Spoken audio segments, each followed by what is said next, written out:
আসসালামু আলাইকুম। আমি মোহাম্মদ শরীফুল ইসলাম শরীফ। শরীফ কমার্স একাডেমির পক্ষ থেকে সবাইকে স্বাগতম। আজকে লাইভ ক্লাসে আলোচ্য বিষয় advance accounting 2 BBA 4th year, department of accounting, chapter number 5.1। Chapter নাম হচ্ছে ব্রাঞ্চ অ্যাকাউন্ট, শাখা হিসাব। তো ব্রাঞ্চ অ্যাকাউন্ট এই চ্যাপ্টার থেকে প্রত্যেক বছর একটা করে প্রশ্ন পরীক্ষার মধ্যে আসে। তো প্রিয় শিক্ষার্থীরা, আসো আমরা ব্রাঞ্চ অ্যাকাউন্ট থেকে আমরা অঙ্কগুলো শুরু করি। তো ব্রাঞ্চ অ্যাকাউন্ট কি সেটাকে আমাদের জানতে হবে। একটা হেড অফিসের আন্ডারে বিভিন্ন ধরনের ব্রাঞ্চ থাকে। ব্রাঞ্চ দুই ধরনের, একটা ডিপেন্ডেন্ট ব্রাঞ্চ আর একটা ইন্ডিপেন্ডেন্ট ব্রাঞ্চ। ডিপেন্ডেন্ট ব্রাঞ্চ হচ্ছে যে ব্রাঞ্চের তদারকিকরণ হেড অফিস সরাসরি তদারকিকরণ করে তাকে বলা হয় ডিপেন্ডেন্ট, আর যেটা হেড অফিস সরাসরি তদারকিকরণ করে না তাকে বলা হয় ইন্ডিপেন্ডেন্ট ব্রাঞ্চ। তো ব্রাঞ্চ অ্যাকাউন্টে আমাদের কয়েকটা পদ্ধতি আছে। এর মধ্যে পদ্ধতি হচ্ছে ডেপ্টর সিস্টেম একটা পদ্ধতি, আরেকটা হচ্ছে স্টক অ্যান্ড ডেপ্টর সিস্টেম পদ্ধতি। তো ডেপ্টর সিস্টেম পদ্ধতি আবার দুই ভাবে করতে হয়, একটা কস্ট প্রাইস মেথড আর একটা ইনভয়েস প্রাইস মেথড। আর স্টক অ্যান্ড ডেপ্টর সিস্টেম মেথডটাও দুই সিস্টেমে করতে হয়, একটা হলো কস্ট প্রাইস মেথড, একটা কি ইনভয়েস প্রাইস মেথড। তো প্রিয় শিক্ষার্থীরা, আজকে আমরা করব ডেপ্টর সিস্টেমের ইনভয়েস প্রাইস মেথড এই অঙ্কটা দেখব। তো ইনভয়েস প্রাইস যে কথা আর সেলিং প্রাইস একই কথা। এখন কখন আমরা বুঝবো যে ডেপ্টর সিস্টেমে ইনভয়েস প্রাইস, ইনভয়েস প্রাইস মানে কি, যখন হেড অফিস ব্রাঞ্চে পণ্য পাঠাবে তখন উৎপাদন মূল্যের সাথে কিছু লাভ যোগ করে পণ্যটা পাঠাবে। যখন উৎপাদন মূল্যের সাথে লাভ যোগ করে পণ্য ব্রাঞ্চে পাঠাবে তখন সেটাকে বলা হবে ইনভয়েস প্রাইস মেথড। তো প্রিয় শিক্ষার্থীরা, এই ইনভয়েস প্রাইস মেথডটা কি আশা করি তোমরা সকলেই বুঝতে পেরেছ। তো ইনভয়েস প্রাইস মেথডের ক্ষেত্রে যখন আমাদের বলবে যে নেসেসারি লেজার অ্যাকাউন্ট করো, তাহলে সেই ক্ষেত্রে আমাদের ইনভয়েস প্রাইস মেথডের ক্ষেত্রে আমাদের নির্মুক্ত এই 5টা লেজার করতে হবে। তো এখানে আমাদের লেখা আছে ডেপ্টর সিস্টেম ইনভয়েস প্রাইস পদ্ধতিতে নিম্নলিখিত খতিয়ান করতে হয়। যখন আমাদের বলবে নেসেসারি খতিয়ান লেজার করতে হবে তখন আমাদের 5টা খতিয়ান করতে হবে। খতিয়ানগুলি কি কি, যেমন branch account, cost sent good sent to branch account, branch debtors account, branch expense account এবং কি branch stock reserve account.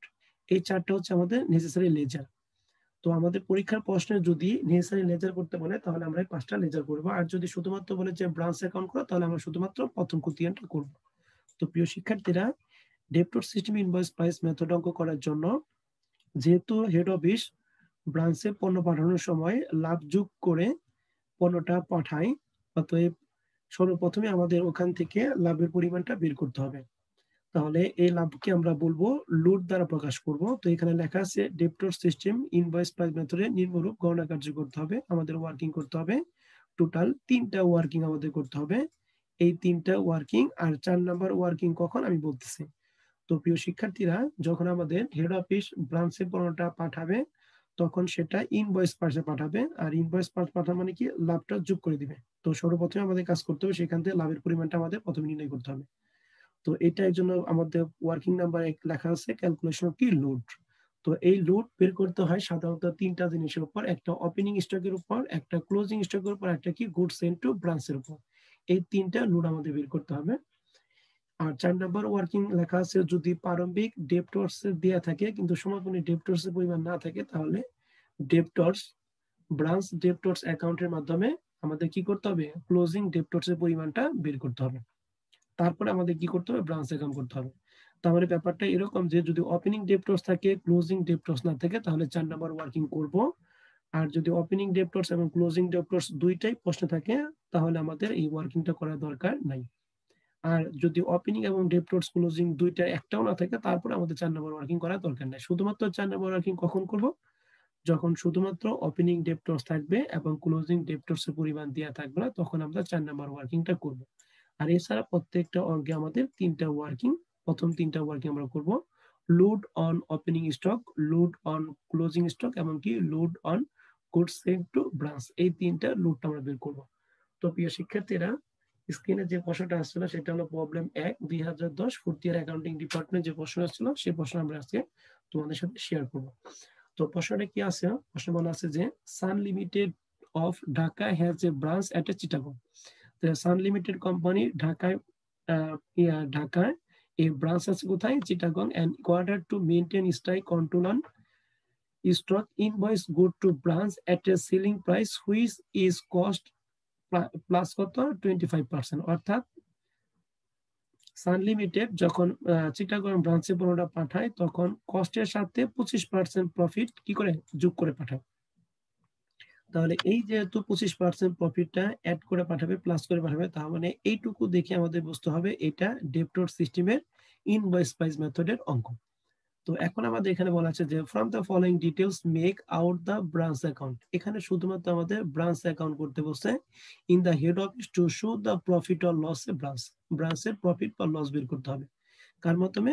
Branch account করে। তাহলে প্রিয় শিক্ষার্থী এখানে কিন্তু আমাদের নেসেসারি লেজার করতে পারে নাই। নেসেসারি লেজার যদি করতে বলতো তাহলে আমরা এই পাঁচটা খতিয়ান আমরা করতাম। যেহেতু শুধুমাত্র আমাদের ব্রাঞ্চ অ্যাকাউন্ট করতে বলছে আমরা শুধুমাত্র ব্রাঞ্চ অ্যাকাউন্ট করব। তো আমাদের আরো তথ্য দিয়ে আছে, এই তথ্যের মধ্যে লেখা ছিল যে স্টক অন 1 জানুয়ারি 2017, তাহলে ওপেনিং স্টক দিয়ে আছে, ইনভয়েস প্রাইসে লেখা আছে 20,000 টাকা। তাহলে এই 20,000 টাকার মধ্যে আমাদের হেড অফিস কস্ট প্রাইসের সাথে প্রফিট যোগ করে পাঠাইছে এই 20,000 টাকা। তাহলে আমাদের দেখতে হবে 20,000 টাকার মধ্যে কত টাকা প্রফিট যোগ করা আছে, এটা আমাদের শুরুতেই লুডের মাধ্যমে কি করব বের করে নিব। তারপরে ডেপ্টরস 1 জানুয়ারি 2017 আছে, এরপর আছে গুড সেন্ট টু ব্রাঞ্চ, এখানে ইনভয়েস প্রাইসে পাঠানো হয়েছে। তাহলে এই 80,000 টাকার মধ্যে লাভ যোগ করে পাঠাইছে। এরপর আছে সেলস, ক্যাশ আছে 50,000 টাকা, ক্রেডিট সেলস আছে 40,000 টাকা, ক্যাশ রিসিভ ফ্রম ডেপ্টরস 45,000 টাকা, ব্যাড ডেটস রিটেন অফ লেখা আছে 500 টাকা, তারপরে ডিসকাউন্ট অ্যালাউড টু কাস্টমার লেখা আছে 500 টাকা, এক্সপেন্স এট দ্য ব্রাঞ্চে খরচ করার জন্য হেড অফিস পাঠাইছে 10,000 টাকা, এন্ড ক্লোজিং স্টক দিয়ে আছে 10,000 টাকা। তো প্রিয় শিক্ষার্থীরা দেখো আমাদের ওপেনিং ডেপ্টর ছিল বাট ক্লোজিং ডেপ্টরস আমাদের এখানে নাই, তার মানে আমাদের অবশ্যই 4 নাম্বার ওয়ার্কিং এর মাধ্যমে ক্লোজিং ডেপ্টরস এর পরিমাণটা কি করতে হবে বের করে নিতে হবে।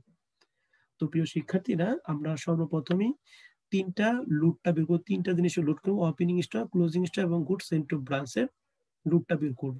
তো আমাদের এখানে আমরা লিখছি ক্যালকুলেশন অফ কি লুট। তাহলে ওয়ার্কিং এক লুট অন ওপেনিং স্টক, তাহলে ওপেনিং স্টক আমাদের কত ছিল 20,000 টাকা। তো এই 20,000 টাকা মধ্যে 25% প্রফিট যোগ করে বাড়াইছে, তার মানে 100 টাকা 25% যোগ করেছে। তাহলে এখান থেকে আমরা লাভ বের করবো, পরে 25 দ্বারা গুণ করব এবং 125 দ্বারা কি করব ভাগ করব। তাহলে সমান সমান আমাদের লুটটা বের হয়ে গেল 4,000 টাকা। এরপর আমাদের 2 নাম্বার যেটা করবো সেটা হলো লুট অন ক্লোজিং স্টক। ক্লোজিং স্টকের পরিমাণ আমাদের ছিল এখানে 10,000 টাকা। তো 10,000কে সেম ভাবে 25 দ্বারা গুণ আর 125 দ্বারা ভাগ করার পর আমাদের লুট বের হয়ে গেছে কত 2,000। তার মানে এই 10,000 টাকা পণ্য যে সেল করছিল এখানে কস্ট প্রাইস ছিল 8,000 টাকা আর প্রফিট 2,000 টাকা যোগ করে টোটাল 10,000 টাকা হেড অফিস ব্রাঞ্চে পাঠিয়েছিল। এরপর আমাদের যে ওয়ার্কিং সেটা হলো গুড সেন্ট টু ব্রাঞ্চ কত টাকা 80,000 টাকা। তাহলে 80,000 টাকা সেম ভাবে 25 দ্বারা গুণ করবো 125 দ্বারা ভাগ করে কত হয়েছে 16,000 টাকা।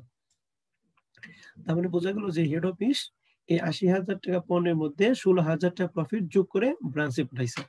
তাহলে প্রিয় শিক্ষার্থীরা আমরা আশা করি এই তিনটা ওয়ার্কিং তোমরা বুঝতে পেরেছো, যে তিনটা ওয়ার্কিং আমরা করলাম, কার জন্য ওয়ার্কিং করলাম লুডের জন্য। আর 4 নাম্বার ওয়ার্কিংটা কখন করতে হবে? যখন ওপেনিং ডেপ্টরস থাকবে কিন্তু ক্লোজিং ডেপ্টরস এর পরিমাণ থাকবে না, তখন আমাদের 4 নাম্বার ওয়ার্কিংটা করতে হবে। আমরা দেখতেছি এখানে ওপেনিং স্টক দেওয়া আছে কিন্তু ক্লোজিং স্টকের পরিমাণটা আমাদের এখানে দেওয়া নাই, অতএব আমরা 4 নাম্বার ওয়ার্কিং করব। কি লিখবো? Calculation of closing debtors. তাহলে ক্লোজিং ডেপ্টরস এর পরিমাণটা আমরা বের করব। তো এটা বের করব আমরা ব্রাঞ্চ ডেপ্টরস অ্যাকাউন্টের মাধ্যমে খতিয়ান করে। তো ব্রাঞ্চ ডেপ্টরস অ্যাকাউন্টের মাধ্যমে খতিয়ান করব আমরা লিখব পার্টিকুলার টাকা, পার্টিকুলার এবং টাকা। এখন প্রিয় শিক্ষার্থীরা এই ব্রাঞ্চ ডেপ্টরস অ্যাকাউন্টে কি কি জিনিস আসে এটা আমাদের খুব ভালো করে খেয়াল করতে হবে। তো ব্রাঞ্চ ডেপ্টরস অ্যাকাউন্টে কি কি জিনিস আসে সেটা আমি শর্টকাটে বলতেছি। তো যে সমস্ত লেনদেনে বলে দেনাদারের পরিমাণ বাড়বে সেগুলো হচ্ছে এই ব্রাঞ্চ ডেপ্টরস অ্যাকাউন্টের ডেবিট দিকে আসবে, আর যে সমস্ত লেনদেনের জন্য দেনাদারের পরিমাণ কমবে সেগুলো হচ্ছে ব্রাঞ্চ অ্যাকাউন্টের কোন দিকে ক্রেডিট দিকে।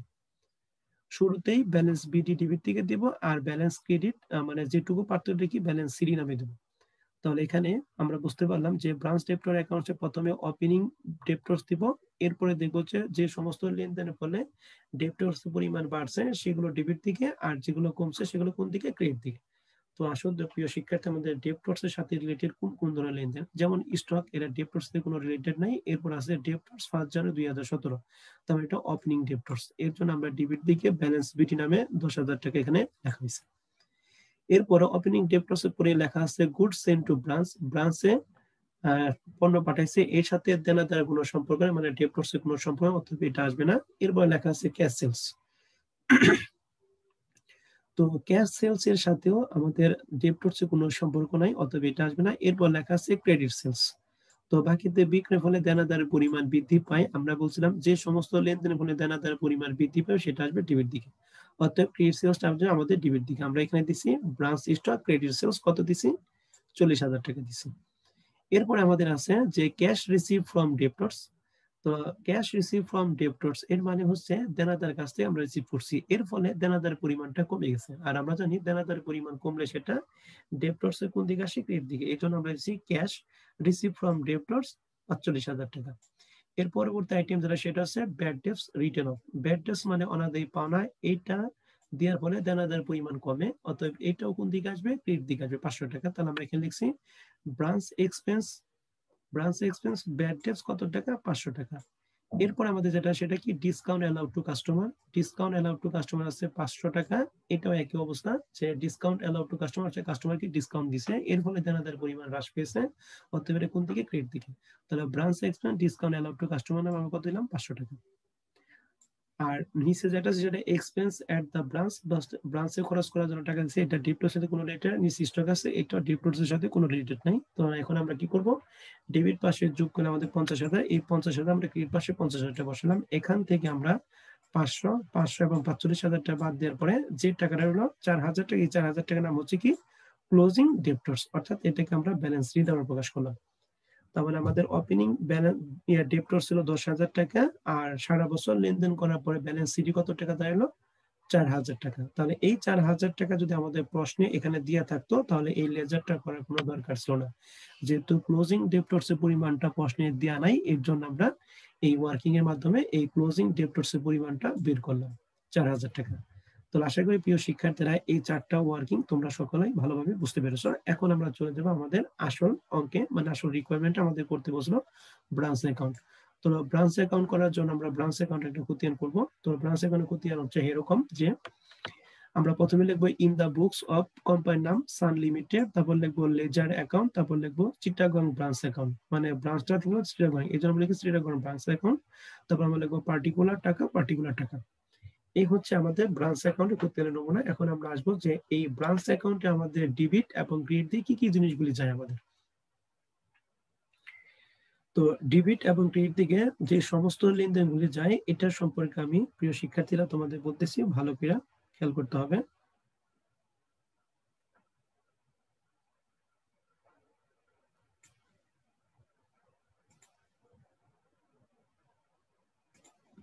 তো চিটাগং ব্রাঞ্চ অ্যাকাউন্টিং এ আমাদের ডেবিট দিকে যে সংস্থা আসবে সেটা হচ্ছে, আমি এখান থেকে বলতেছি, প্রথমে কাজ হচ্ছে আমাদের ওপেনিং যদি কোনো সম্পদ থাকে, ওপেনিং সম্পদ যদি থাকে তাহলে সেটা ব্রাঞ্চ অ্যাকাউন্টে ডেবিট দিকে যাবে, আর ক্লোজিং সম্পদগুলো ব্রাঞ্চ অ্যাকাউন্টে ক্রেডিট দিকে যাবে। এই হচ্ছে একটা আইটেম। তারপরে 2 নাম্বার যে আইটেম সেটা হচ্ছে ওপেনিং যদি দায় থাকে তাহলে ব্রাঞ্চ অ্যাকাউন্টে ক্রেডিট দিকে, আর ওপেনিং যদি দায় ক্লোজিং দায়টা ডেপ্টরস অ্যাকাউন্টে কোন দিকে, ক্রেডিট দিকে। আমি আবার বলতেছি, opening asset branch account debit দিকে, ক্লোজিং অ্যাসেট ব্রাঞ্চ অ্যাকাউন্টে ক্রেডিট দিকে। ওপেনিং দায় যদি থাকে তাহলে ব্রাঞ্চ অ্যাকাউন্টে ক্রেডিট দিকে, আর ক্লোজিং দায় যদি থাকে তাহলে ব্রাঞ্চ অ্যাকাউন্টে কোন দিকে, ডেবিট দিকে। এরপরে হেড অফিস ব্রাঞ্চে যে সমস্ত জিনিস পাঠাবে, হেড অফিস ব্রাঞ্চে যা যা পাঠাবে সেগুলো ব্রাঞ্চ অ্যাকাউন্টে ডেবিট দিকে, আর ব্রাঞ্চ যে ব্রাঞ্চ যেগুলো হেড অফিসে পাঠাবে সেগুলো হচ্ছে ব্রাঞ্চ অ্যাকাউন্টে ক্রেডিট দিকে। তাহলে আমি আবার বলতেছি, হেড অফিস ব্রাঞ্চে যা যা পাঠাবে সব হলো ব্রাঞ্চ অ্যাকাউন্টে ডেবিট দিকে, আর ব্রাঞ্চ হেড অফিসে যা যা পাঠাবে সেগুলো হলো ব্রাঞ্চ অ্যাকাউন্টে কোন দিকে, ক্রেডিট দিকে। আর লুডের যে ব্যাপারটা সেটা হচ্ছে যার ব্যালেন্স যেদিকে তার লুটটা যাবে ঠিক তার বিপরীত দিকে। যেমন ওপেনিং স্টক আসবে ডেবিট দিকে, তাহলে ওপেনিং স্টকের কোনো লুট থাকে তাহলে সেটা কোন দিকে, ক্রেডিট দিকে। তাহলে আসলে প্রিয় শিক্ষার্থী আমরা একটা একটা করি। যেমন আমাদের প্রথমে ছিল স্টক জানুয়ারি 1, 2017, তার মানে এটা ওপেনিং সম্পদ, ডেপ্টরস ওপেনিং সম্পদ। আমরা জানি ওপেনিং সম্পদ ব্রাঞ্চ অ্যাকাউন্টে কোন দিকে, ডেবিট দিকে আসে। তাহলে আমরা এখানে ব্যালেন্স বিডি নামে স্টক দিছি 20,000 টাকা এবং ডেপ্টর দিছি 10,000 টাকা। তাহলে ব্যালেন্স বিডি এই দুইটা সম্পদ ছিল, এই দুইটা সম্পদ আমরা ডেবিট দিকে দিতাম। যদি আমাদের দায় থাকতো তাহলে আমরা সেটা কোন দিকে দিতাম, ক্রেডিট দিকে। এরপর আমাদের যেটা আছে সেটা বলা আছে যে good sent to branch invoice price ছিল 80,000 টাকা। তাহলে গুড সেন্ট টু ব্রাঞ্চ, তাহলে ব্রাঞ্চে পণ্য পাঠায়, তার মানে হেড অফিস যা যা পাঠাবে সব হলো ডেবিট দিকে। তাহলে গুড সেন্ট টু ব্রাঞ্চ কত টাকা, 80,000 টাকা। তাহলে এটা হেড অফিস যেহেতু ব্রাঞ্চে পাঠায়, তার মানে এটা ডেবিট দিকে আসবে। তাহলে আমরা কি লিখলাম এখানে, গুড সেন্ট টু ব্রাঞ্চ 80,000 টাকা। এরপরে আমাদের যেটা আছে সেটা হলো ক্যাশ সেলস। তো ক্যাশ সেলস করার পর ব্রাঞ্চ হেড অফিসে টাকা পাঠিয়ে দেয় দিনের শেষে, অর্থাৎ এটা আসবে কোন দিকে, ক্রেডিট দিকে আসবে। তাহলে ক্যাশ সেলস আমরা কোন দিকে লাগলাম, ক্রেডিট দিকে। বললাম ক্যাশ ব্র্যাকেটে কি, ক্যাশ সেলস কত টাকা, 50,000 টাকা। এরপরে প্রিয় শিক্ষার্থীরা আমাদের জানতে হবে যে এখানে আছে ক্রেডিট সেলস। তো ব্রাঞ্চ অ্যাকাউন্টে ক্রেডিট সেলস, ব্যাড ডেটস এবং ডিসকাউন্ট অ্যালাউড টু কাস্টমার্স, এই তিনটা জিনিস ব্রাঞ্চ অ্যাকাউন্টে আমাদের অন্তর্ভুক্ত হবে না। অতএব ক্রেডিট সেলস, ডেপ্টরস এবং ডিসকাউন্ট অ্যালাউড টু কাস্টমার, এই তিনটা বাদ দিয়ে বাদ বাকিটুকু আমাদের দেখতে হবে। তাহলে এই তিনটা আমাদের এখান থেকে বাদ, ক্রেডিট সেলস, ব্যাড ডেটস এবং কি ডিসকাউন্ট অ্যালাউড টু কাস্টমার, এই তিনটা হলো দেনাদারের সাথে রিলেটেড। অতএব এটা আমাদের ডেপ্টরস অ্যাকাউন্টে চলে গেছে, বিধায় এখানে আমাদের আসবে না। এরপর আমাদের যেটা আছে সেটা ক্যাশ রিসিভ ফ্রম ডেপ্টরস, দেনাদারের কাছ থেকে টাকা আদায় করছি। তো দেনাদারের কাছ থেকে টাকা আদায় করে কে, ব্রাঞ্চ। আর ব্রাঞ্চ সেটা দিনের শেষে হেড অফিসে পাঠিয়ে দেয়। এর ফলে হেড অফিসে টাকা বাড়ছে, তার মানে এটা কোন দিকে আসবে, যেহেতু ব্রাঞ্চ হেড অফিসে পাঠিয়ে, তার মানে এই টাকাটা কোন দিকে, ক্রেডিট দিকে আসবে। তাহলে 45,000 টাকা কোন দিকে, ক্রেডিট দিকে। তাহলে আমরা এখানে লিখলাম যে ক্যাশ রিসিভ ফ্রম ডেপ্টরস 45,000 টাকা। এরপরে আমাদের যেটা আছে সেটা হচ্ছে, আর মাঝখানে দুইটা যাবে না, এরপর আমাদের আছে এক্সপেন্স এট দ্য ব্রাঞ্চ, ব্রাঞ্চে খরচ করার জন্য হেড অফিস ব্রাঞ্চের টাকা পাঠাইছে 10,000 টাকা। যেহেতু হেড অফিস ব্রাঞ্চের টাকা পাঠাইছে, তার মানে এটা কোন দিকে আসবে, ডেবিট দিকে। আমরা লিখলাম এক্সপেন্স এট দ্য ব্রাঞ্চ 10,000 টাকা। এরপর আমাদের যেটা আছে সেটা হচ্ছে স্টক অন জানুয়ারি ডিসেম্বর 1, 2017, তাহলে এটা সমাপনী সম্পদ। যেহেতু প্রারম্ভিক সম্পদ ডেবিট দিকে গেছে, তাহলে সমাপনী সম্পদ কোন দিকে, ক্রেডিট দিকে। তো আমরা এখানে লিখলাম ব্যালেন্স সিডি, স্টক কত টাকা, স্টক ছিল আমাদের প্রশ্নে 10,000 টাকা ছিল। আর আমরা এই যে লেজার মাধ্যমে ক্লোজিং ডেপ্টরস বের করছি 4,000 টাকা, তাহলে এই 4,000 টাকা ক্লোজিং ডেপ্টরসটা আমরা এখানে দিয়ে দেবো, ডেপ্টরস নামে 4,000 টাকা। আশা করি প্রিয় শিক্ষার্থী এই পর্যন্ত তোমরা বুঝতে পারছো। এখন আমরা চলে যাব লুডের ক্ষেত্রে। তো আমরা লুড বের করছিলাম কয়টার ক্ষেত্রে, তিনটা, একটা ওপেনিং লুড, একটা ক্লোজিং লুড, আর একটা কি, গুড সেন্ট টু ব্রাঞ্চ। তো আমরা বলছিলাম যে যেটা যে দিকে যাবে তার লুডটা ঠিক তার বিপরীত দিকে যাবে। যেমন ওপেনিং স্টক আমাদের ব্রাঞ্চ অ্যাকাউন্টে ডেবিট দিয়ে গেছে, এই যে ওপেনিং স্টক আমাদের ব্রাঞ্চ অ্যাকাউন্ট কোন দিকে গেছে, ডেবিট দিকে। তাহলে ওপেনিং স্টকের যে লুডটা সেটা চলে যাবে ক্রেডিট দিকে। আমরা এই জন্য লিখছি লুড অন ওপেনিং স্টক কত টাকা, 4,000 টাকা। আমরা এখানে লুড বের করছিলাম কত টাকা, 4,000 টাকা বের করছিলাম। এরপরে আছে লোড অন ক্লোজিং স্টক কত টাকা, 2,000 টাকা। যেহেতু ক্লোজিং স্টকে ডেপ্টরস আমাদের কোন দিকে চলে গেছে, ক্রেডিট দিকে, তার মানে এই লোডটা আসবে ডেবিট দিকে। তাহলে আমরা এখানে লিখছি লোড অন ক্লোজিং স্টক কত টাকা, 2,000 টাকা। এরপরে আমাদের যেটা বের করছিলাম সেটা হচ্ছে load on good sent to branch কত টাকা, 16,000 টাকা। তো গুড সেন্ট টু ব্রাঞ্চ আমাদের গেছিল ব্রাঞ্চ অ্যাকাউন্টে কোন দিকে, ডেবিট দিকে। গুড সেন্ট টু ব্রাঞ্চ 80,000 টাকা ডেবিট দিয়ে গেছিল, তাহলে এই লোডটা আসবে অবশ্যই ক্রেডিট দিকে। এই জন্য আমি লিখেছি load on good sent to branch কত টাকা, 16,000 টাকা। তাহলে এই হচ্ছে প্রিয় শিক্ষার্থীরা আমাদের ব্রাঞ্চ অ্যাকাউন্টের হিসাব। এখন আমরা কি যোগ বিয়োগ করে দেখবো, লাভ হয়েছে না লস হয়েছে। তাহলে এই ক্রেডিট দিকে সমস্ত প্রকার লেনদেন যোগ করা পড়েছে 1,29,000 টাকা। এই 1,29,000 টাকা আবার ডেবিট দিকে বসলাম 1,29,000। এখান থেকে এই 2,000, 10,000, 80,000, 10,000, 20,000 টাকা সব বাদ দেওয়ার পর আমাদের 7,000 টাকা আছে। 7,000 টাকা হচ্ছে আমাদের কি, প্রফিট। এই জন্য আমরা লিখছি profit transfer to profit and loss account. আর যেহেতু ডেবিট দিকে 7,000 টাকা কম পড়ছে, এর জন্য এটা প্রফিট। আর যদি ক্রেডিট দিকে 7,000 টাকা কম পড়তো তাহলে এটা কি হতো, লস হয়ে যেত। তাহলে প্রিয় শিক্ষার্থীরা আশা করি এই ব্রাঞ্চ অ্যাকাউন্ট তোমরা সকলেই ভালোভাবে বুঝতে পেরেছো। তাহলে আমরা একটা প্রশ্ন আজকে সমাধান করলাম, প্রবলেম নাম্বার 1। তো এই প্রবলেম নাম্বার 1-এর হুবহুব প্রশ্ন হচ্ছে আমাদের প্রবলেম নাম্বার 2, এটা 2011 সালে ছিল। তো এই প্রবলেম নাম্বার 2টা তোমাদের হোমওয়ার্ক থাকবে। তো আশা করি তোমরা সকলে এই প্রবলেম নাম্বার 2টা সকলে তোমরা করার চেষ্টা করবা। এখানে প্রবলেম 2-এর যে এখানেও একই রকম অবস্থা, এখানে 25% প্রফিট যোগ করেছিল।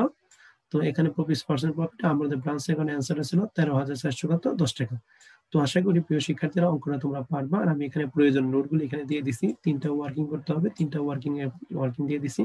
আশা করি তোমরা ব্রাঞ্চ অ্যাকাউন্টও করতে পারবা। তোমরা এখনই ভিডিওটা পজ করে অঙ্কটা তোমরা করে সমাধানটা রেজাল্টের সাথে মিলাবে। তো আশা করি প্রিয় শিক্ষার্থীরা এই ব্রাঞ্চ অ্যাকাউন্টের আমরা ডেবিটর সিস্টেমের ইনভয়েস প্রাইসের যে অঙ্কটা করলাম সেই অঙ্কটা তোমরা সকলে ভালোই বুঝতে পেরেছো। প্রবলেম 1 এবং প্রবলেম 2 তোমাদের হোমওয়ার্ক থাকবে। আগামী ক্লাসে আমরা প্রবলেম 3 নিয়ে আলোচনা করব। তো আগামী ক্লাস দেখতে হলে তোমরা এখনই এই চ্যানেলটিকে সাবস্ক্রাইব করে রাখবা। তো সবাই ভালো থাকবা, সুস্থ থাকবা। আল্লাহ হাফেজ। আসসালামু আলাইকুম।